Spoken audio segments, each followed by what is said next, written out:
أعوذ بالله من الشيطان الرجيم بسم الله الرحمن الرحيم. Nah kemudian ikhwatu iman yang dimuliakan oleh Allah Subhanahu wa taala, penulis mencantumkan lagi ayat yaitu a'udzubillahi minasyaitonirrajim walladzina yaquluna rabbana hablana min azwajina wa dzurriyyatina qurrata a'yunin waj'alna lil muttaqina imama. Dan orang-orang mereka berdoa, Rabbana, wahai Tuhan kami, hab, berikanlah lana kepada kami min azwajina, dari istri-istri, wa dzurriyyatina, dan anak keturunan kami, qurrata a'yunin, yang mereka menjadi penyejuk mata, waj'alna, dan jadikanlah kami lil muttaqina imama, bagi orang-orang yang bertakwa imaman, sebagai imam. Ayat ini dengan tegas menyebutkan pinta kepada Allah bukan hanya istri-istri yang cantik. Pinta kepada Allah bukan hanya anak-anak yang cantik dan tampan, tetapi harus meminta kepada Allah min azwajina wa dzurriyyatina qurrata a'yun, istri dan anak keturunan yang bisa menyejukkan mata atau bisa menyejukkan hati. Maksudnya apa? Istri yang mereka melaksanakan kemaksiatan, hati tidak akan tenang. Anak yang mereka melaksanakan kemaksiatan, hati tidak akan tenang.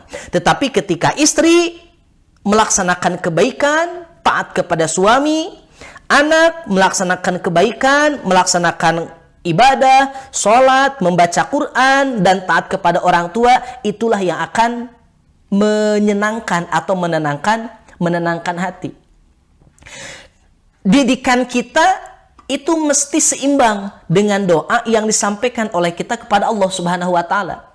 Sebab didikan saja itu tidak akan bermanfaat jika tidak meminta kepada Allah Subhanahu wa taala. Didikan, ikhtiar untuk mendidik ini sesuatu yang wajib, tetapi tetap berdoa kepada Allah merupakan hal yang paling penting, sebab hanya Allah Subhanahu wa taala yang bisa menjadikan istri soleha dan anak yang soleh dan solehah. Jangankan level kita manusia biasa, level Nabi Zakaria saja beliau meminta kepada Allah Subhanahu wa taala supaya diberikan putra-putri yang soleha, yang soleh dan soleha. Nabi Zakaria menyebutkan, Rabbi habli min ladunka dzurriyyatan thayyibatan. Ya Allah, ya Tuhanku, berikanlah kepadaku anak-anak yang soleh, anak-anak yang baik di sisimu. Innaka sami'ud du'a. Sesungguhnya engkau maha pendengar doa. Nah, ikhwatu iman yang dimuliakan oleh Allah Subhanahu wa taala, ini menegaskan bahwa berikhtiar untuk mendidik ini wajib. Tetapi berdoa kepada Allah Subhanahu wa taala untuk menjadikan anak kita soleh dan soleha ini juga lebih wajib. Bahkan kenapa kita mesti memiliki anak yang soleh dan soleha? Nabi SAW menegaskan di dalam hadisnya mubayyinan sebagai penguat penjelasan faidatal walidis solihi, untuk menguatkan betapa pentingnya memiliki anak yang soleh dan soleha. Hal ini disebabkan annahu dzukhrun, sebab anak itu merupakan bekal, merupakan tabungan liwalidayhi, untuk orang tuanya fil akhirah, di akhirat, bidu'aihi solihi, dengan doa yang baik. Nabi menyebutkan idza mata ibnu Adam, apabila anak Adam meninggal dunia, in qata'a amaluhu, amal-amalnya terputus. Selama hidup di dunia pahala masih bisa diperbanyak. Hidup di dunia pahala masih bisa diperbaiki. Tapi ketika Allah Subhanahu wa taala sudah mencabut nyawa, Allah Subhanahu wa taala sudah mengambil nyawa kita, maka amal-amalan tidak akan pernah bisa bertambah. Pahala tidak akan pernah bisa bertambah illa min thalathin, kecuali 3 hal. Yang pertama, shadaqatun jariyatun, sedekah jariyah. Yang kedua, aw ilmun yuntafa'u bih, ilmu yang dimanfaatkan, ilmu yang diajarkan. Yang ketiga, wa waladun solihun yad'u lahu, dan anak soleh. Dalam hadis ini, Nabi ketika berbicara tentang anak, Nabi tidak berhenti wa waladun, Tidak berhenti di situ. Tetapi Nabi melanjutkan, wa waladun solihun. Dan anak yang soleh merupakan salah satu di antara 3 hal yang dapat menjadikan pahala terus mengalir bagi orang tuanya walaupun orang tua sudah meninggal dunia. Kenapa? Li'annal fasida la yada'u. Sebab memiliki anak saja yang tidak soleh, mustahil mereka akan mendoakan orang tuanya. Apalagi ketika orang tua memiliki anak, kemudian anak dibiarkan mau melaksanakan maksiat mangga, mau melaksanakan ibadah mangga, anak mau beribadah mangga, anak tidak beribadah mangga, anak mau sholat mangga, anak tidak mau sholat silahkan. Ketika anak dibiarkan dalam melaksanakan maksiat, hati-hati, orang tua bisa menjadi orang tua yang dayuth. Apa yang dimaksud dengan dayuth? Orang tua tidak peka terhadap kemaksiatan yang dilakukan oleh anak. Anak mau maksiat mangga, anak tidak maksiat mangga. Anak mau menggunakan kerudung silahkan, anak tidak menggunakan kerudung silahkan. Hati-hati ikhwatu iman yang dimuliakan oleh Allah Subhanahu wa taala, li'annal fasida, karena anak-anak yang banyak melakukan kezaliman, melakukan kemaksiatan, la yad'u, mustahil mereka akan mendoakan orang tuanya. Yang akan mendoakan orang tuanya hanya anak-anak yang soleh.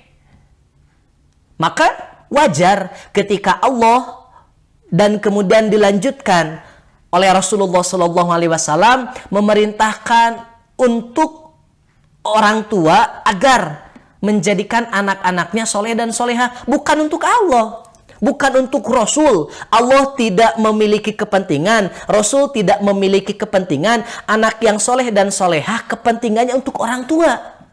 Ketika orang tua memiliki anak yang soleh dan soleha, luar biasa faidahnya, kemuliaannya. Mereka akan mendoakan orang tua, berbuat baik kepada orang tua, berbakti kepada orang tua.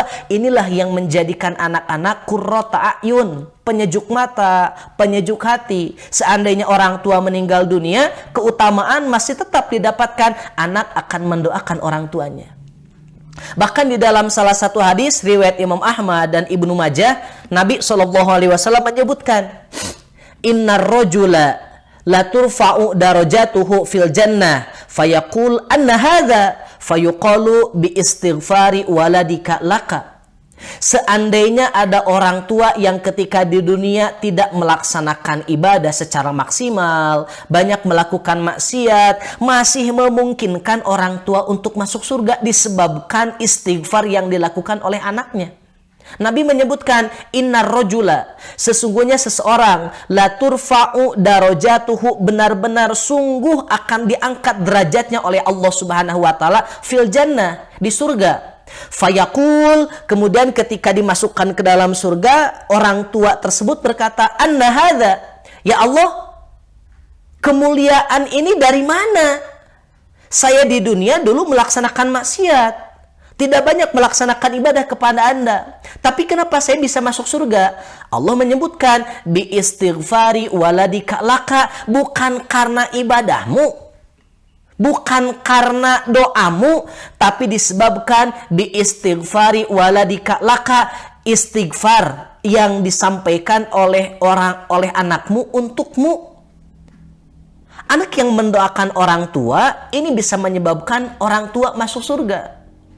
Dan anak yang seperti apa yang akan mendoakan orang tua? Anak-anak yang soleh dan soleha. Nah, ikhwatu iman yang dimuliakan oleh Allah Subhanahu wa taala, anak yang seperti ini yang harus kita cita-citakan, bukan memiliki cita-cita agar anak menjadi orang kaya, orang terkenal, bukan itu. Tidak bermanfaat terkenal di dunia tapi tidak terkenal di akhirat. Lebih baik tidak terkenal di dunia tetapi terkenal di akhirat, ini yang lebih penting dan lebih utama. Penulis menyebutkan, fal auladu ni'matun 'azimatun idza solahu, memiliki anak-anak yang soleh, yang baik, ini merupakan nikmat yang sangat besar, idza solahu, apabila mereka soleh. Wa in fasadu, tetapi jika mereka melaksanakan kemaksiatan, kezaliman, kemungkaran, tidak melaksanakan ibadah, faniqmatun, maka ini merupakan murka yang diberikan oleh Allah Subhanahu wa taala melalui anak. Wa nas'alullaha salamata Maka kita meminta kepada Allah Subhanahu wa taala dari keselamatan, dalam hal ini dari keselamatan agar tidak memiliki anak yang menjadi nikmat. Mudah-mudahan Allah memampukan kita untuk memberi didikan yang terbaik bagi anak, menjadikan anak soleh dan soleha, agar anak tersebut benar-benar menjadi dzukhrun, bekal, tabungan bagi kita sebagai orang tua ketika nanti kita meninggal dunia dan dihadapkan kepada Allah Subhanahu wa taala di akhirat. Demikian ikhwatu iman yang dimuliakan oleh Allah Subhanahu wa taala, muqaddimah dalam kitab Tarbiyatul Abna Marahilul Umuriyah wa Khutuwatul Amaliyah wa Wasailut Tarbawiyah. Insyaallah di pertemuan-pertemuan selanjutnya kita bahas bagaimana langkah dan metode dalam mendidik anak-anak. Aqulu qouli hadza wa astaghfirullah li wa lakum. Rabbana hablana min azwajina wa dzurriyyatina qurrata a'yun waj'alna lil muttaqina imama. Rabbi habli min ladunka dzurriyyatan thayyibatan innaka sami'ud du'a. Rabbana atina fid dunya hasanah wa fil akhirati hasanah wa qina adzabannar. Assalamualaikum warahmatullahi wabarakatuh.